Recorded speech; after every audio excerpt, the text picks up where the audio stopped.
तर मग सुरुवात करूया आजच्या व्हिडिओला. आज आपला व्हिडिओ थोडासा इम्पॉर्टंट आहे आणि हा असा टॉपिक आहे ज्यामध्ये सगळ्यांनाच इंटरेस्ट आहे. येस, मनी. पैसे किती महत्वाचे आहेत सगळ्यांनाच माहित आहे. पैशाची किंमत किती असते हेही सगळ्यांना माहित आहे. तीच गोष्ट आपल्याला कशी वापरायची आणि कशी ठेवायची आहे हे आपल्याला आत्तापासून शिकायला पाहिजे. जसं की लाईक फॉर एक्झाम्पल एक जॉब एम्प्लॉई आहे. तो एक स्पेसिफिक अमाउंट कमवतोय. त्याच्यासाठी हा व्हिडिओ नक्की असेलच, मी नाही म्हणत नाही. बट जे कोण आता जॉब करायला जाणार आहेत किंवा ज्यांना त्यांची सॅलरी यायची किंवा जे जस्ट स्टार्ट करतात त्यांच्यासाठी हा व्हिडिओ कदाचित जास्त महत्त्वाचा असू शकतो. कारण जे ऑलरेडी पैसे कमवतात त्यांना माहिती आहे की त्यांचा एक्सपेन्स किती आहे, एक्सपेन्स काय असेल ते. आणि त्यांना माहिती आहे की त्यांच्या हातात किती राहतायत, किती नाही राहत. त्यांच्याकडे सगळा त्याचा हिशोब असतोच ऑफकोर्स. पण जो स्टार्ट करतो त्याचं कसं असतं की पहिल्यांदा जो पगार येतो तेव्हा आपल्याला काहीच आयडिया नसतं की आपल्याला कोणत्या कोणत्या गोष्टीला पैसे खर्च होतात. आणि त्याच खर्चेसाठी मी आज बोलणार आहे. आणि कदाचित हा व्हिडिओ माझ्या आणि तुमच्यासाठी पण खूप महत्त्वाचा राहणार आहे. Money is not the value, but value is money. आता ह्याचाच अर्थ काय? Money is not the value, but value is money. पैशाला किंमत नाहीये, पण किमतीला पैसे आहेत. ठीक आहे. तुमचा जो वेळ आहे, तुमची जी सिच्युएशन आहे, त्या सिच्युएशनमध्ये तुमचा वेळ आणि तुमचे पैसे हे जास्त महत्वाचे असतात, रॅदर दॅन तुम्ही एक लाईक फ्री लाईफ जगत असाल तर. ठीक आहे. तुमच्या लाईफमध्ये अजिबात टेन्शन्स नाही. तुमच्याकडे डिसेंट अमाउंट ऑफ पैसे आहे, तुमच्याकडे वेळ पण जास्त आहे आणि तुम्ही रिलॅक्स राहतात. तुम्हाला त्या पैशांची किंवा त्या वेळेची जास्त किंमत नाही राहत. आणि ठीक आहे, कशाला वाटायला पाहिजे जर तुम्हाला गरजच नाही. ठीक आहे. पण कधीतरी वेळ अशी येते तुमच्यावरच, की ती गोष्ट तुमच्यासाठी खूप महत्वाची होऊन जाते. त्यालाच म्हणतात money is not the value, value is money. And it depends only on 4 reasons. ठीक आहे. पहिल्यात जी सगळ्यात पहिली गोष्ट असते ती आहे टाईम. ठीक आहे. दुसरी गोष्ट आहे तुमची ॲक्शन्स. तिसरी गोष्ट आहे डिसिप्लिन. चौथी गोष्ट आहे मनी. या 4 गोष्टी जास्त महत्त्वाच्या आहेत. ठीक आहे. पहिली गोष्ट म्हणजे टाईम. तुम्ही जो टाईम तुमच्यासाठी काढताय, तो पण एका पैशासारखाच एक काय म्हणू शकतो व्हॅल्यू आपण ॲड करतो आपल्या लाईफमध्ये. जसं की मी मगाशी पण एक एक्झाम्पल दिलं, त्यात काय होतं, की टाईम अँड मनी. ठीक आहे. पैसे आणि वेळ ही जर चांगली असेल, तर माणूस नक्कीच चांगला राहू शकतो. त्यामुळे पहिली गोष्ट म्हणजे पैसे, ॲक्शन्स, डिसिप्लिन आणि टाईम. बघा हे दोन्ही गोष्टी जास्त मॅटर करतायत. ॲक्शन्स मी का म्हणतोय? तुमच्या ॲक्शन्सवरून काही गोष्टी ठरल्या जातात. तुम्ही जर चांगले वागताय तर तुमच्यासोबत पण चांगलं होणारच आहे. तुम्ही जर वाईट वागलात तर तुमच्यासोबत नक्कीच काहीतरी वाईट होणार आहे. ह्याचा अर्थ असं नाही की युनिव्हर्स काहीतरी वाईट करणार आहे. फॉर एक्झाम्पल तुम्ही तुमच्या मित्राला काहीतरी चांगलं बोललात, त्याला ॲप्रिशिएट केलात आणि उद्या जाऊन त्याला त्याचा चांगला रिझल्ट मिळाला.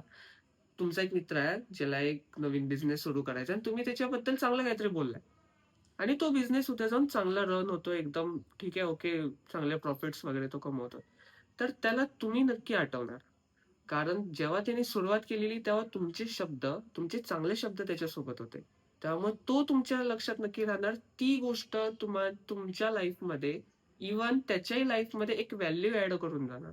म्हणूनच म्हणतो ॲक्शन्स, तुम्ही बोलण्याचे ॲक्शन्स, इव्हन तुम्ही तुमच्या प्रॅक्टिकल लाईफमध्ये जे करताय, ते ॲक्शन सुद्धा तेवढेच महत्त्वाचे आहेत. पण बोलणं आणि वागणं ह्याच्यात फरक पण असतो. त्यामुळे टाईम, ॲक्शन्स, डिसिप्लिन. डिसिप्लिन कशासाठी येतं मी सांगतो तुम्हाला. तुम्ही एक फॉर एक्झाम्पल तुम्ही असं समजू शकता, की तुम्हाला सकाळी लवकर उठायचं आहे. आपण खूप बेसिक गोष्टीच घेऊया. कारण कसं लाईफमध्ये हे सकाळी लवकर उठणे का महत्वाचं आहे? इट डिपेंड्स ऑन युअर गोल. ठीक आहे. तुमच्या लाईफमधला तुमचा एम जर जास्त मोठा असेल, तर तुम्हाला जास्त वेळ पाहिजे, दिवसातून जास्त वेळ पाहिजे तुमच्या गोलला अचीव्ह करायला. त्याच्यासाठी तुम्हाला सॅक्रिफाइसेस करायची गरज नाही. पण तुम्हाला थोडंसं नॉलेज घ्यायला पाहिजे, की मी त्या गोल्सला अचीव्ह करण्यासाठी तेवढा वेळ देतोय का? जर देत नसेल तर मे बी तुम्ही तुमच्या लाईफमधला थोडासा टाइम सॅक्रिफाईस करायला पाहिजे. म्हणूनच मी जस्ट एक एक्झाम्पल घेतोय, की सकाळी लवकर उठणे इज नॉट द ऑप्शन. ठीक आहे. बट त्या वेळेची कदर ठेवणे is the right thing. Okay. त्या वेळेची कदर ठेवणे is the right thing to do. म्हणूनच मी सांगतो, की पहिली गोष्ट म्हणजे टाइम, दुसरी गोष्ट म्हणजे ऍक्शन, डिसिप्लिन आणि मग मनी. डिसिप्लिन आपल्याला कळालेलं आहे. डिसिप्लिन म्हणजे कन्सिस्टन्सी असं आपण सरळ भाषेत सांगू शकतो. काही प्रॉब्लेम नाही. तुम्ही तुमचा टाइम चांगला मॅनेज केलाय, एकदम बेस्ट, काही प्रॉब्लेम नाही. आता लाइक तुम्ही सुरुवात तरी केला. तुमचे ॲक्शन्स तुमच्या चांगल्या टाईमवरून ठरणार. का? कारण तुम्ही थोडंसं नोटीस केलं असेल तर बघा, समजा तुम्ही सकाळी एक 9 वाजता उठला.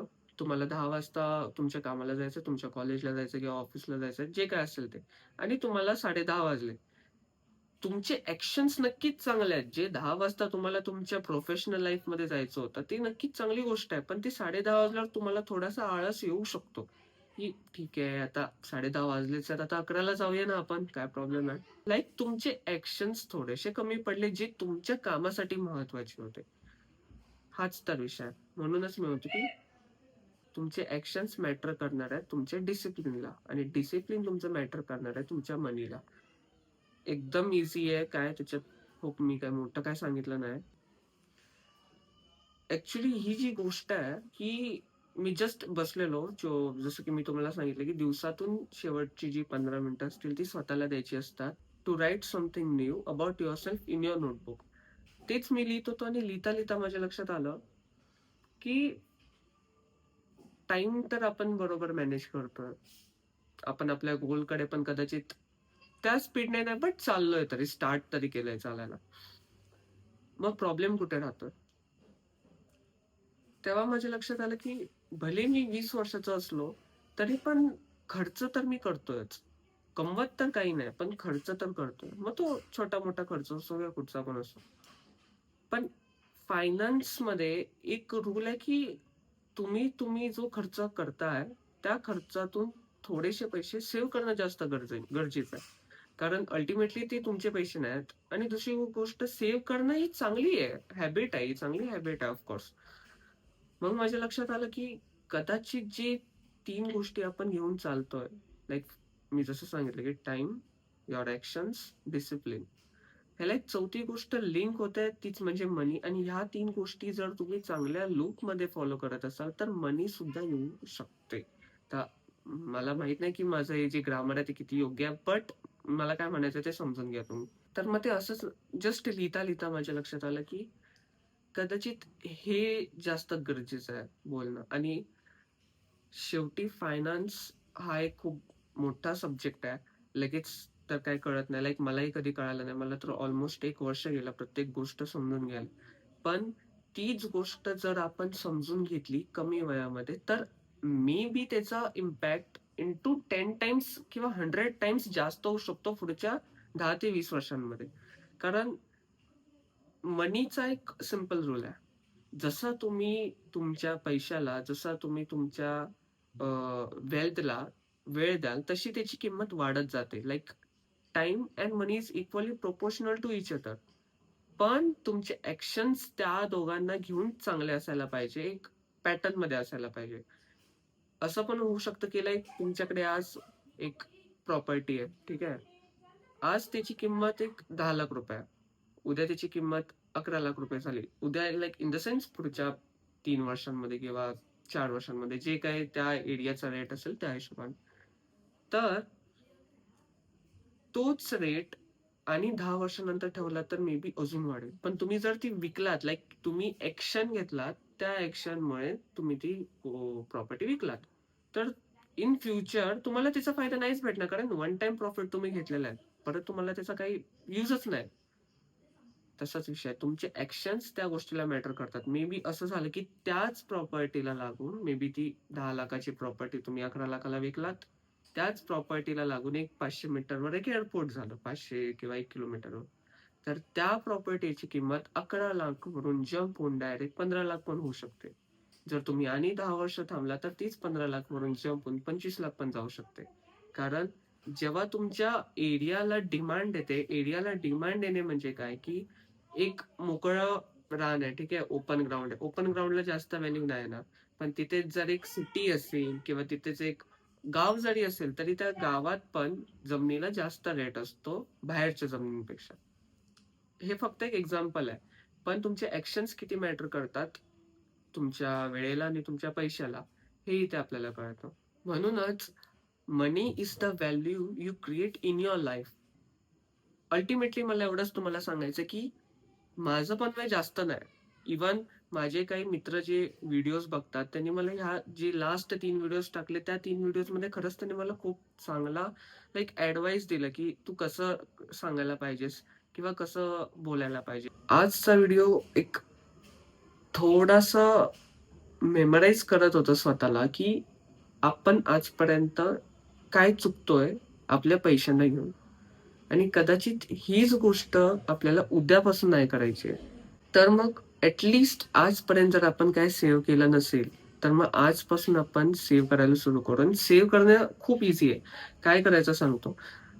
तुम्हालाही माहिती आहे, की आपला खर्च काय आहे, ठीक आहे. आपला जो नॉमिनल खर्च आहे तो काय सगळ्यांनाच माहीत असतो. आता फॉर एक्झाम्पल जे कोण कॉलेजला किंवा हॉस्टेल्सला राहतात, त्यांचा जो खर्च आहे तो like hostel fee, mess fee किंवा कॉलेज फी आणि स्टेशनरी आणि थोडीशी तुमच्यासाठी एक तुमचा जो काही खर्च असेल, बाहेर तुम्ही कधी खायला गेलात वगैरे, तर तो बाजूला केला तर उरतात ना जे पैसे भले ते मग ₹100 का राहीना, ते ₹100 तुम्ही सेव्ह करायला सुरू करा आणि तुम्ही लाइक ती जी नोट आहे, ती किंवा जे काही तुमच्या Google Payला असेल, ती Google Payला ठेवू नका पहिली गोष्ट म्हणजे. Google Payला राहिलं की ते खर्च होणार. तुम्ही ती कॅशमध्ये घ्या किंवा तुमच्या मित्राकडे असेल तर तुम्ही त्याला ट्रान्सफर करा आणि ती एका नोटबुकमध्ये ठेवा. ठीक आहे? किंवा तुम्ही बॅगमध्ये एका कप्प्यात ठेवले तरी चालेल. आणि रोज करायचं असं. लाइक आज ₹100 राहिले, उद्या ₹10 राहतील. इफ तुम्ही महिन्याला घरातल्यांकडून पैसे घेत असाल तर महिन्याला सेव्ह करा. काही प्रॉब्लेम नाही. तसं केलात तरी पण तुम्हाला सेव्ह करण्याची जी सवय आहे, ती सवय लागणं जास्त महत्त्वाचं आहे. म्हणून आपण या गोष्टी घेऊन चालतोय. मी पण तेच करेन तुमच्यासोबत. आजच्या व्हिडिओसाठी एवढंच. Thank you.